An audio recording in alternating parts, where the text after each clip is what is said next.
Hello everyone, and welcome back to another episode of our Path to 2409 Star Trek Online lore series. Today we're going to be talking a little bit about volumes 22, 23, and 24. Starfleet intelligence observers reported a possible uprising in Romulan space that could further destabilize the already troubled Empire. "Vilal has had enough," said one anonymous observer, "but to get rid of the devil, he might be making a deal with Fek'lir." The commander of the Romulan Second Fleet reportedly met with Sela and some of her exiled followers in the Zeta Volantis system. Following that rendezvous, General Vilal gathered a trusted group of ship commanders. "Taris must be removed for the good of the Empire," said a source close to General Vilal. "Vilal's alliance with Sela will give him the ships and weapons he needs to make that happen. We don't want a civil war, but we know that there will be some parts of the fleet that will remain loyal to the Praetor." On Stardate 78092.83, Natima Lang was elected as the Castellan of the Cardassian Union.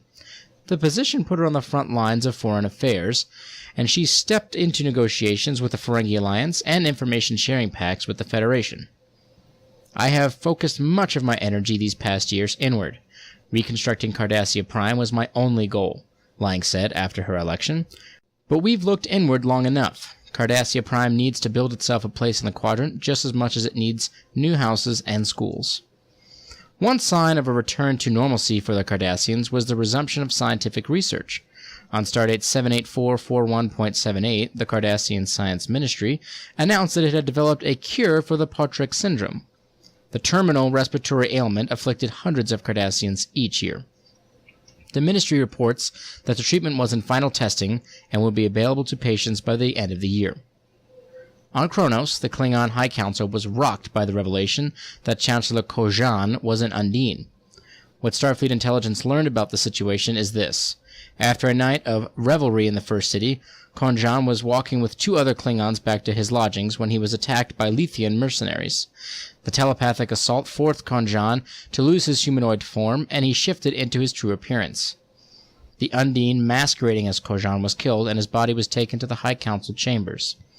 Chancellor Jimpock then stripped the House of Kojan of its titles and status, and its members were either killed or forced into hiding. "It was a witch hunt," said Laure Tourette, a Bajoran who owned a restaurant on Kronos before the Khitomer Accords were dissolved in 2399. "I still have a lot of friends in the capital, and they're telling me that the Kojans family was hunted down like they were all Undine.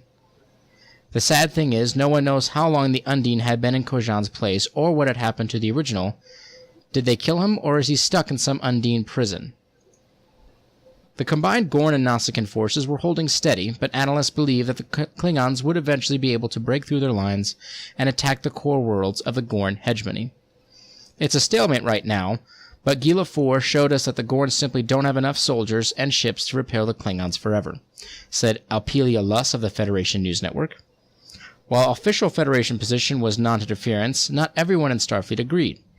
On Stardate 78733.25, Captain Zachary McAllister ignored a direct order from Starfleet Command and attempted to take the USS Lindbergh into Gorn space. "He wanted to help the Gorn," reported Ensign Ezra Rex. Captain McAllister kept saying that when the Klingons were through with the Gorn, they'd attack the Federation next, and that we had to stop them before that could happen. After a tense 3 days traveling through a war zone, the Lindbergh was confronted by a Klingon patrol. McAllister ordered his crew to open fire, but instead the first officer and chief medical officer attempted to remove McAllister from duty and surrender the ship. There was a running firefight through the ship as McAllister and a few supporters attempted to escape capture. McAllister made it to a shuttle bay and escaped. He is still a fugitive. A contingent of retired and current Starfleet officers, including Ambassador Worf, Admiral Beverly Crusher, and Catherine Janeway, and Chakotay, and retired Captain Ezria Dax and Tuvok, appealed to the Federation Council to reconsider its position on the Klingon-Gorn War. "The Undine threat is real," Admiral Chakotay told the Council. "The Klingons know it. We should acknowledge it. Perhaps if we were helping them fight the Undine, more innocent people could be saved. There's a war coming, and it will be a long one." Ambassador Soketh of Vulcan led the opposition. "While we acknowledge and are grateful for the service of these fine Starfleet officers, the threat of the Undine is overstated," Soketh said. I'm sure, given time, that we will be able to come to a peaceful resolution with these observers from fluidic space. After the council closed its session, Ambassador Worf resigned his position with the Federation and returned to Kronos for good. I can no longer support a regime that willfully ignores danger and puts itself and its citizens in harm's way, Worf wrote in a letter to Federation President Anik Okeg. I am Klingon, and I must follow the path of honor. 2 Starfleet advancements of note.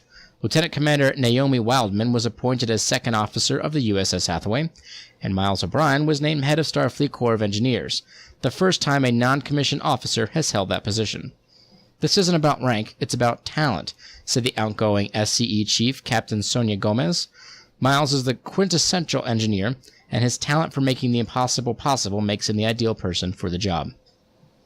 After almost 2 years of fighting, the Klingon and Orion fleets breached the Gorn lines and blockaded the Gorn homeworld. The ships were harried by almost constant attack by Nausicaan forces, but the blockade held.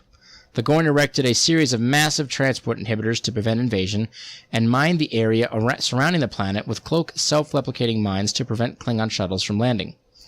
The Klingons jammed all subspace communications, severing the Gorn's leadership's ability to communicate with colony worlds and their remaining fleet.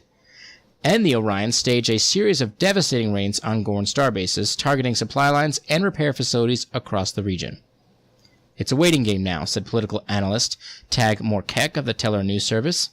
How long can the Gorn fleet last now that they have effectively lost the homeworld?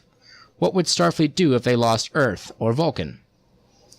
A Klingon religious sect claiming that Muriel Paris is the Kuvok Mal attacked the USS Pike during Paris's senior cadet cruise. The Klingons managed to beam aboard the Pike by transmitting a distress signal and convincing the Pike that they needed their help to repair their vessel's failing life support systems. Pike security teams were able to contain the raiders, who were transported back to Earth for questioning. No one was injured. This is an isolated incident, said Starfleet spokesperson Marie Durant. We do not expect Cadet Paris to have any problems in her Starfleet career. The USS Voyager, on a mission to survey planets in the Zenus expanse, makes first contact with a race known as the Lorians. Federation scientists theorized that the avian-like Lorians may be somehow related to the Xindi, but had insufficient data on ancient Xindi lifeforms to confirm their hypothesis.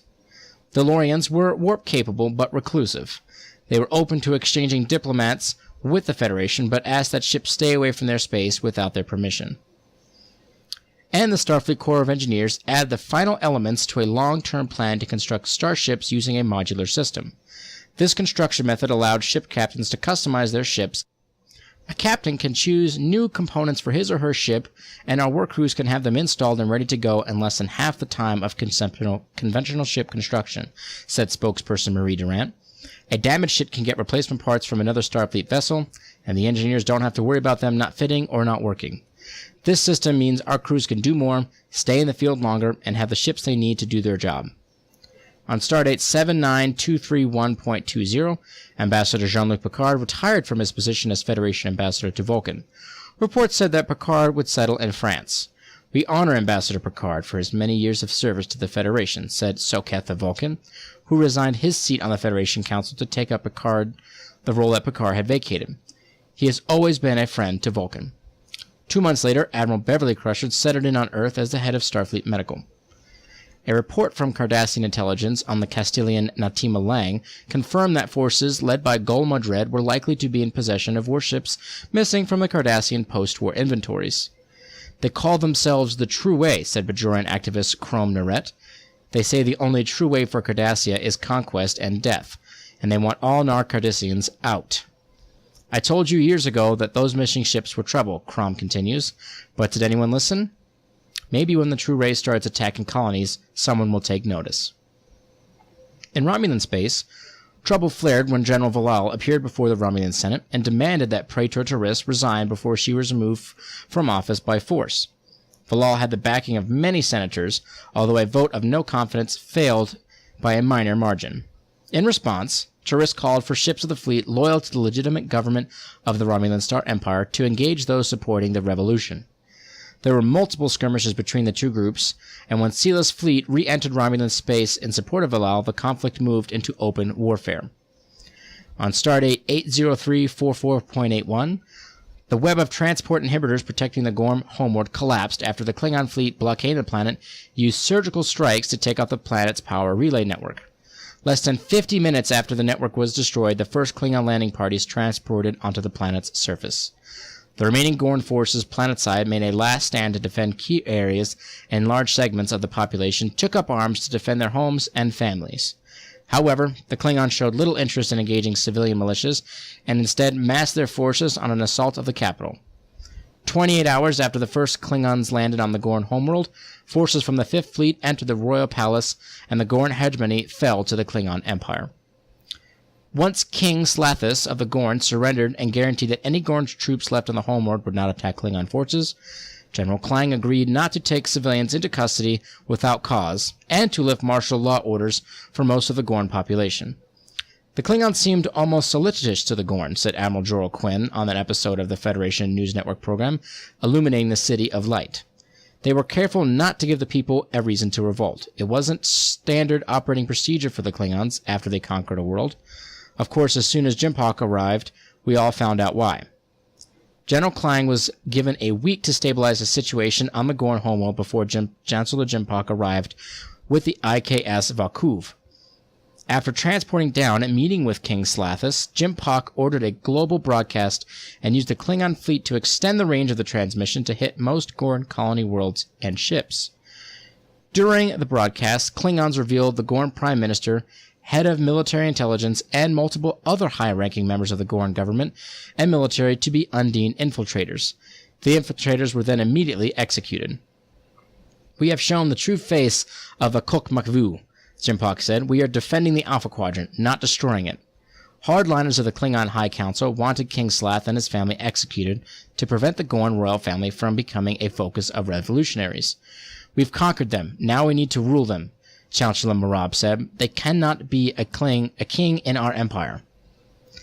After much deliberation, Chancellor Jimpak decided to offer the Gorn self-rule as long as they swore fealty to the Klingon Empire. Slathis agreed, and as part of the settlement, he was given a non-voting seat in the Klingon High Council. The KDF Fifth Fleet then withdrew from Gorn space. "The Klingons have wooed the Orions. They've conquered the Gorn. Races like the Nausicaan are seeing the writing on the wall," said Tag Morkek of the Teller News Service. "The Federation has real competition in the coalition-building business." One blow for the Klingons this year was the departure of Emperor Kahless. Late in the year, Kahless handpicked a crew from the Order of the Batleth and departed on the IKS Balath. Kahless left a message behind saying that the Klingons no longer need his guidance, so he was departing to look for new battles to fight. Kahless promised to return when he was most needed. For his part in revealing the Undine threat in the Gorn hegemony, Captain Jarud was offered a seat on the High Council. Jarud declined and returned to his command of the IKS Kang. "Until I have fully proven my worth to the Empire," Jarud told the Council, I do not deserve to be in your number. I will return to Kronos as a hero or not at all." In Romulan space, the conflict between Praetor Taris and General Valal continued to divide the already fractured Empire. Kavratras and Abraxas Prime threw their support behind the rebellion, giving Valal and Sila's forces much-needed safe havens and supply bases.